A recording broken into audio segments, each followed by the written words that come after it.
What's up, everyone? Welcome to Opening Up. I'm your host, Arthur, and we're here at episode 5, childhood. Um, I've had, for me anyway, I had a very interesting childhood. As an only child, and I've discussed this before, I had some very unique experiences I felt, and I want to share some of that with you. Um, Looking back at it, I myself have been a parent now for, man, it's going to be 29 years. And one thing I noticed is that there's no right way to raise a kid. Like, you could try your best and you hope for the best that they could turn out okay. I think about my mom and how I was raised, and you know, the stories I'm about to share, you're like, oh my god, it's crazy. Let me preface that it was a different time, and part of the adventures that I took kind of made me the person I am today, especially when it comes to my independence and my willingness to try new things and not let fear stop me from taking a stab at it. Um, so I'm going to talk about the summer of '89, and at the time, my stepdad, he was away at the country club, and my grandmother had been a few years since she had passed on, so it was just me and my mom. And my mom was working, and during the school year, I was at school, and then I would come home, and then she would come home, everything was fine. But then came the summertime, and there weren't daycares around, or I don't know if she had the money for daycares, but 9 years old, I was pretty much told, listen, stay home, do not open the door for anyone, do not play with the stove. Um, and those were my instructions. And as soon as my mom walked out that door, I had the routine set. 8:30, my mom was leaving out that door. I was watching Gumby and Pokey with the blockheads and all that. 9 o'clock, that show finished. Romper Room came on, and I was out the door. So I was 9 years old, and at the time we didn't have a car, so we would take public transportation everywhere. I would never pay. My mom would, if it was on the train, I would go into the turnstile. Never paid. So when my mom would go to work during that summer, it was time for me to just have fun and go. And boy, did I go out. This was the routine. 9 o'clock, leave my house, go on that L train on Jefferson, and then I would look at the map and see where I was going to go to. Before I went everywhere, I'd had go to one place first. Now, I'm not sure how I found out about this place. It might have been a school trip that year, but right by Central Park South, there was the Children's Zoo. And at that time, it was only 10 cents to go into the zoo. So what I would do is I would take the L train, take it to Union Square, jump on the R train, take it to Fifth Avenue in Manhattan. It would leave me right there in front of Central Park. I would have 10 cents. I could scrounge up to 10 pennies, give it to the person, go in, and I would go inside the Children's Zoo. From there, I would walk over to, like, they had like this like mini drawbridge thing that you walk over, and it was like a little pond there. And what people would do was they would throw change like to make a wish. And I guess I saw this on the school trip that that was happening there because that became my go-to for money for me to travel throughout the city that summer. So I would go there, pay my 10 cents. I would go under the bridge and scoop up like $3 or $4 worth of change. And that was if I can get a roll, because I mean, at that time you can get a roll for like 50 cents and a quart of juice. That was 75 cents total. And then for lunch, I could buy a hot dog and a soda. At that time, $2. And there you go. I had breakfast and lunch. Took care of it. And then from there, I would go sightseeing. I went to Coney Island. I went to the Rockaways. I went to Prospect Park. I went to the Bronx Zoo on Wednesday where it was free to go in. I explored the city that summer. So much so, and this is funny, I guess because I kept going there every day, this guy who worked as a doorman at, I believe, the Waldorf Astoria there, he kept seeing me. So one day he struck a conversation with me, and I just explained that, yeah, I just come here and I go. And in my head, I'm a 9 year old kid, and I did not look big for my age. I probably looked younger than a 9 year old kid. But there were some days where the guy would go and he would have somebody from the kitchen come bring out like this whole box, and it'll be like a tuna fish sandwich with a bag of chips and a chocolate milk. I mean, it was freaking amazing. 9 years old, I was finding ways how to make sure I could eat, and and I say explore the world, and it's insane. You think about it today. Could you imagine, like, if you have kids, you have a 9-year-old? Could you imagine a 9-year-old doing that? It's insane. So I remember one day. Well, now my mom had no idea I was doing this because I would get home before she got home, and she was none the wiser. She had no idea what was going on. So then one day I'm watching the Yankee game. So diehard Met fan, but at that point I was just watching whatever. I would love baseball at that moment, and I noticed that from the train station you can see inside Yankee Stadium. I was like, man, I wonder if I could take the train to Yankee Stadium and see a game. There was a 1 o'clock game. It was July 6th, 1989, Yankees Tigers. Man, I wonder if I go to the train station, can I watch the game from there? So I had my baseball cards, and I'm going, and I'm heading up over there. And on the way up, I'm taking the L train, get off in Union Square, jump on the 4 train to go up to 161. So I'm on the train, and there's this guy with this kid that's listening across from me. So I'm looking at my baseball cards, and the guy strikes a conversation with me. Now it's crazy. You think in today's age, like stranger danger. Why is this guy? But 1989, I guess a different time. Anyway, I'm looking at my cards, and he starts talking to me about the cards. And I was like, yeah, and I started, ripping off stats. Doc Good is my favorite pitcher. He was 24-4 with a 1.53 ERA, 276 strikeout. So he asked me, oh, so where are you going, whatever. And I told him, I was like, listen, I saw the in Yankee Stadium that you can see this, you can see the field from the train station. So I'm gonna go to the train station and see if I can watch the game. And he was like, well, I'm going with my son. Would you like? I could buy a ticket for you. You can come with us. My friends, that was my first baseball game ever. A random stranger with his son, wherever you are. Thank you. You gave me my first baseball live experience. He bought me a ticket, and what's oddly enough, why I remember this, why I remember the day, because it was helmet day at Yankee Stadium. So I got a Yankee helmet, and man, the tickets were like in the boondocks all the way on top. But it was crazy. I was like, oh my God, I'm going in. I'm actually going to see a baseball game live. I was so hyped, so excited. There was also another first that day. That was the first time I learned how to sneak up and move up to different sections. Back in the day, it was so much easier to do it. So in the first inning, I started all the way on top. By the time it was like the seventh inning, I was right the first on the field level, watching the game right there. It was insane. I could not believe it. So now here's the thing. My mom used to get out of work at 5 o'clock, and she was only about like 20 minutes from the house. So I knew 5:20, 5:30 the latest I can get home. It's a 1 o'clock game. All right, it's almost pushing 4 o'clock. Yankees are up. All right, I'm good. Ninth inning. Dave Righetti blows the save, and the game goes to extra innings. I'm like, crap. Now it's the 10th inning. I'm looking at the time. It's 4 o'clock. I'm like, crap. And I'm like, looking back, I'm like, am I going to make this? I end up staying for part of the 10th inning, and then I was like, no, I got to go because I'm going to get in trouble. Get on the 4 train. I don't stay for the end of the game. Yankees end up winning that game. I think Jesse Barfield hit a 2-run shot to win the game for the Yankees. I go, I'm rushing home. I'm taking the 4 train. I take it all the way down to Chambers Street to transfer to the M train because the M train also goes to my house on Central. Get off at Central and boom, all right, because I didn't want to take the chance. My mom used to come up through Jefferson, that area. I didn't want to bump into her. No lie, it's like 5:25, 5:30. So my block was a long block, and I was like on the. So I lived right. My building was right in the middle of the block. So I come up from Wilson, and it's like the top of the slope. I see all the way down. My mom's on Megabox, which is the other corner, and she's starting to walk up. I'm like, crap. So I start running like as fast as I can, run into the house, run upstairs, throw the helmet in my room. I'm out of breath. All of a sudden, my mom opens the door. She was like, is everything okay? And I'm like, yeah, why? She was like, well, because the landlord said he knocked on the door and no one answered.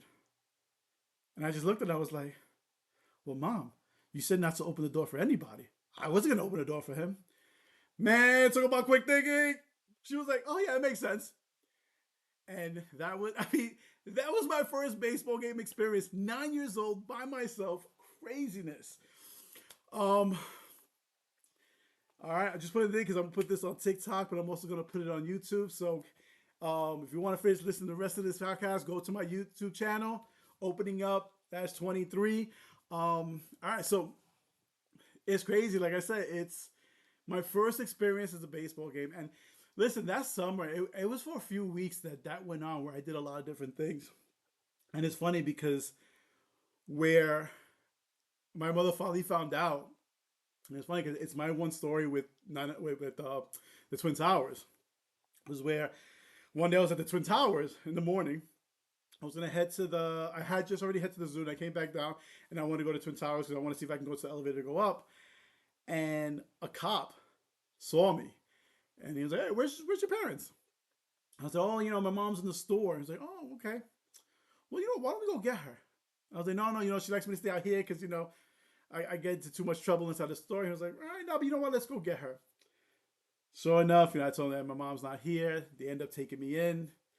They ended up calling my mom. And it was funny because my mom and my godmother came to pick me up, and my godmother was pissed, and my mom was just in shock. And after I asked, like, you okay? She was like, I don't know how you did it. How did you just go on the train by yourself and know how to get down here? And I'm like, she had no clue. The adventures I was going on. So that was a little piece of my childhood and my first experience at a baseball game. My first experience going to a Met game was much better. Went with my dad, and we went. It was June 1st, '92, Mets Giants. And the reason why I remember it, Bobby Bonilla hit a grand slam, and the Mets won 14-1. It was a shellacking, and it was a great game to go to. We sat in the low sections at Shea Stadium, and it was very nice. But yeah, I mean that was my childhood. And for those who grew up in Bushwick, like, listen, I've been feeling it of late because I go back to the old neighborhood and it's just not the same. And I've been kind of feeling nostalgic of late. And it's funny, today I actually bumped into an old friend from back in the day that she used to live on my block. And, she actually lives in my neighborhood now where I live. And it's funny, we've been living out here for almost 7 years the first time we bumped into each other. And so it's kind of with this whole nostalgia thing just made me think about it.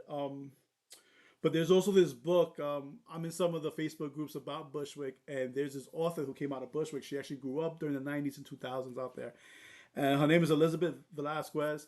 The book is When We Make It, a New York novel, and it's a pretty interesting read. And for those who grew up during that time, if you're looking for some of that nostalgia, some of that going back, this book hits it, man. Some of the terminologies, some of the experiences, both good and bad, but definitely recommend, especially from the hood. It's a good book. All right, I know I didn't mention what cards we're opening today, but we're actually gonna be doing two boxes. We're gonna be doing a 2024 Bowman Chrome Megabox, and I'm gonna be doing a Panini one on card autograph.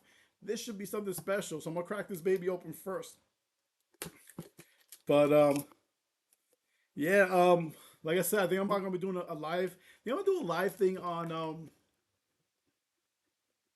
well, I'm trying to get enough followers on TikTok to do it. So if you want to follow me, I'm at opening up 23. But I think I want to start doing. I want to do a live thing. I'm trying to figure out which platform.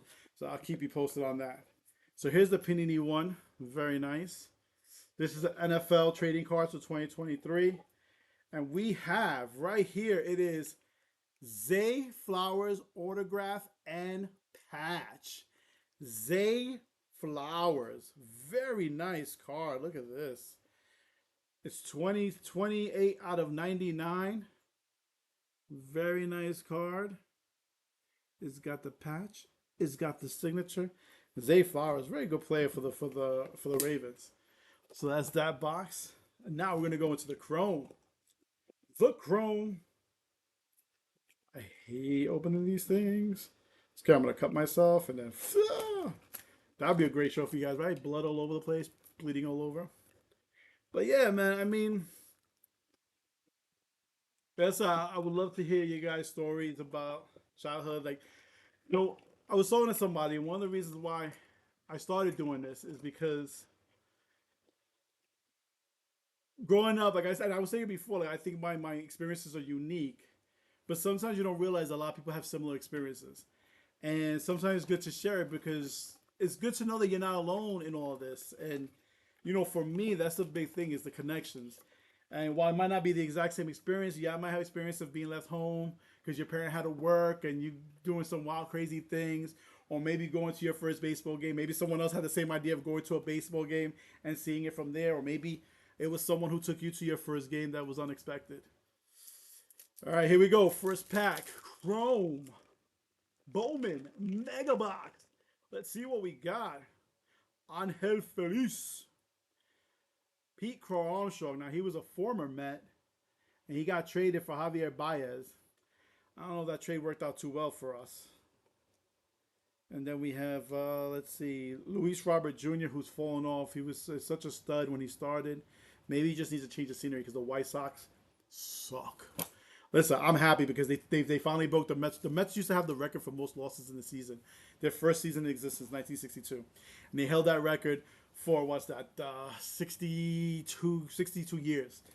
And, you know, it took the White Sox last year to break it with 121 losses. And I've always said I think it felt like it lifted the cloud off of the Mets, that negative cloud. All right, here we go. We're going to see what we got over here. Next up, we have Mason Wynn, Adolfo Sanchez, first Bowman. Francisco Vilorio, for you Yankee fans out there. And then, the future Met? Is he going to be the future Met? Mr. Vlad Guerrero Jr. I know he ain't going to the Yankees because they screamed at him when he was a kid, when he wanted to go on the field, a la Ken Griffey Jr. Man, be nice to them kids, man. You never know when they come back. All right, let's see what we got next. Yeah, so the story with that, for those who know, Vlad Guerrero Jr., his father was a baseball player. And apparently, when he was playing against the Yankees, his son Vlad Guerrero Jr. was playing on the field, and they screamed at him that he needed to get off he can't be playing there. So it was something of that nature, and he didn't take too kind to that. And he's mentioned that recently in interviews. He's going to be a big free agent next year, and I don't think he's going to the Yankees. And Ken Griffey Jr. had the same issue, where and that was he felt more racially motivated because his father, we played for the Yankees, Ken Griffey Sr., and I believe it was Steinbrenner or someone said, oh, you know, his son Ken Griffey Jr. can't be playing on the field, but Senior's teammate Craig Nettles had his son on the field playing, who happened to be a white player. So it was okay for his son to be on the field, but not Ken Griffey Jr. And that's why Ken Griffey Jr. said he would never play for the Yankees. The Martian, Jason Dominguez. Very nice rookie card. Let's see who we got on here. Anything fun? Anything fun? Nope. All right, let's see what's in the next pack. Like I said, sometimes you get nothing. Sometimes you get something very nice. Let's see what we got over here in this pack. We have Bryce Harper again. I got him in the last pack, and I got him again. Bryce Harper. Oh, my goodness. I think this is like the same exact pack. They put the same exact cards. This is insane. Look at this. Holy crap. Hold on a second. They gave me the same exact cards in the pack. That's just laziness. Tops, that's laziness. Let me not say nothing because, you know, if they want to do a little sponsorship, I shouldn't be talking crap about that. But they gave me the same freaking cards. 2 packs. Same exact cards, same exact box. Man, there better not be another one. If I see another Bryce Harper here, you know what? You guys, there should be a signature card in here as a mea culpa for giving you duplicates. Let's see. If it's Bryce Harper on the top. Okay, it's not. I was going to say. All right, Gavin Williams. Yamamoto, the rookie for the Dodgers. That would have been his signature card. That would have been awesome. Yuko Matsui. All right, here we go. We're 2 more packs away. But yeah, man, my childhood was like I said, and I think it was those trips that kind of made me Dude, they did it again. Here we go. Kerstad. Gavin Williams. Oh, upside down. Yamamoto. Look at this. They gave me duplicates again. Tops, what are you doing, Tops? Tops, what's going on? There'll be an amazing pack in here. That's all right. I've never had that happen before, though. That had the exact duplicate cards come in. All right, Arenado, Garrett Cole, Carlos Carrera, and Luis Arias. All right, so nothing fun in here. A lot of duplicates. But like I said, the Zay Flowers one, that's probably the big one on here that I got. Very nice. Zay Flower with the patch. 24/99 and the signature. Very nice. Well, thank you for taking some time and sitting with me. I hope you enjoy it. Don't forget to subscribe. Like I said, you can check me out on Instagram or out on TikTok. Opening up 23. I'm Arthur. Thanks for letting me open up. Talk soon.